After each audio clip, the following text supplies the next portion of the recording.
So I've had a really blessed career. I use that story of what happened to me, of being somebody that just wanted to be a dentist, that thought my life was going to be great, I'm going to practice with my uncle, to a series of changes and opportunities that I never understood. And I tell all my students, what I learned about that is you never know what the next opportunity is. Be prepared. Second of all, you have to be good at what you do. And what somebody told me is, you know, before you can be respected as an administrator of health, you've got to be respected in your field of health. And so the one thing I made sure I was a good dentist. My patients thought I was good, my colleagues thought I was good, but I worked hard to be a good dentist. I was trained well. I went for extra training over and over. I extended myself. I asked people to teach me wherever I could find them. I sought knowledge. I went after people. I listened. I listened to what they had. I listened even when I didn't agree, because the more knowledge I have. I had one mentor back in school named M.G. Blakemore. He was a lawyer.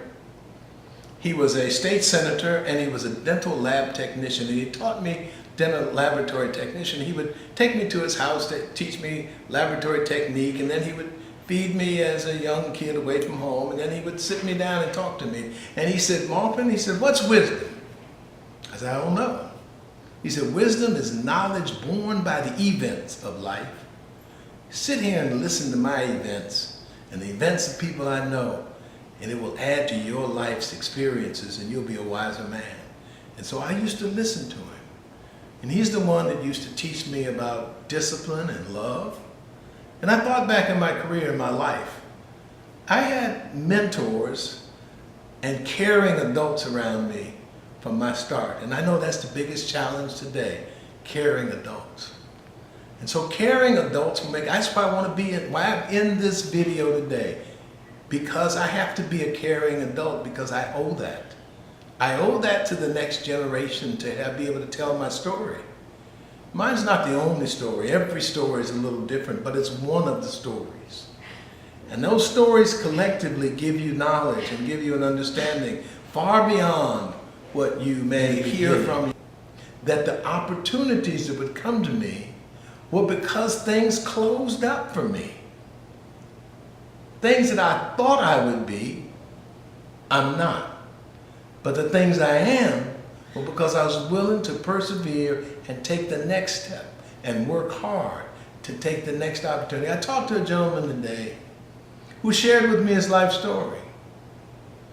And he was saying that his name is John Thompson. He's now the new chair of Microsoft, first African American, second chair of Microsoft. And he was talking about when he worked at IBM for many years, and he called his father up, and his father said, he said to him, he said, I think it's time for me to take a chance. I'm going to leave IBM after 18 years. And his father said, well, what's going to happen to your pension?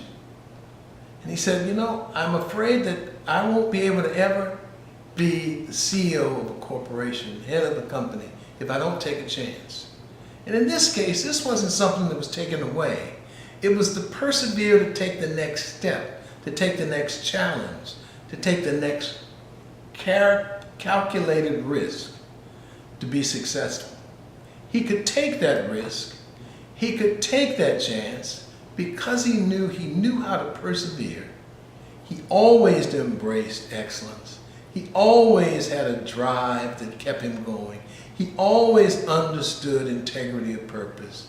He had the discipline to make the choice. And so integrity is a fundamental foundation. Doing the right thing for the right reason. Staying grounded in there. You don't cheat anybody but yourself when you lose integrity. It's easy. It's easy to keep integrity. It's so simple. You know the simplest thing about integrity is get some money back from a person that gives you change and have them count and see if they gave you too much money. Do you have the discipline and the integrity to give it back to them? I might say, oh man, they gave me too much. That's all. See, you have to practice that, because if you can practice that, you can hold on to the integrity when it's important, when life will challenge you. Integrity has built most things that I know, when people that have integrity make it and are solid. I wish I could give you 1,000 examples, but most of them are the people that lack integrity of my friends are not here anymore. The next thing I learned over time was excellence has no modifiers. There's no black excellence, no white excellence. There's no almost excellence. There's no would-be excellence. There's excellence. And excellence is defined as being something as perfect as you can make it. And so I had to really understand what excellence is about. And that's kind of takes discipline as well. But you have to strive to be excellent. The one thing that was the most profound impact on me is doing the things that I do every day, making sure they're perfect as I can make them. No one is perfect, but perfect as you can make them. Don't let perfection be the enemy of good, but don't let just good be mediocrity. Finally, if I were to look at issues of discipline and a drive for excellence and integrity of purpose, to be able to keep this train rolling, you have to have perseverance. Nothing happens perfect every time. Life is full of, I hear people all the time, life's not fair. No, life is fair. Life is fair, but life doesn't have 100% batting average. And so if somebody was playing baseball today, they'd say, well, who's the greatest baseball player? I'd say, Willie Mays. What's his batting average? Who is it? So name another person. They tell you the batting average was in the 3s. Greatest person may have been in the 400s. So they're saying that 4 out of 10 times, they hit the ball. That's not 100. So perseverance means that I still have to keep pushing, even when I fail. And my historically black college experience was a very, very important experience for me. Those are the places that I learned how to be who I am today.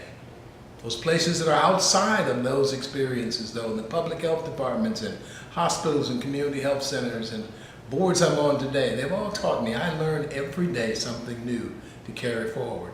But I also learned one other thing. Always pass it back. Pass it on. Share it.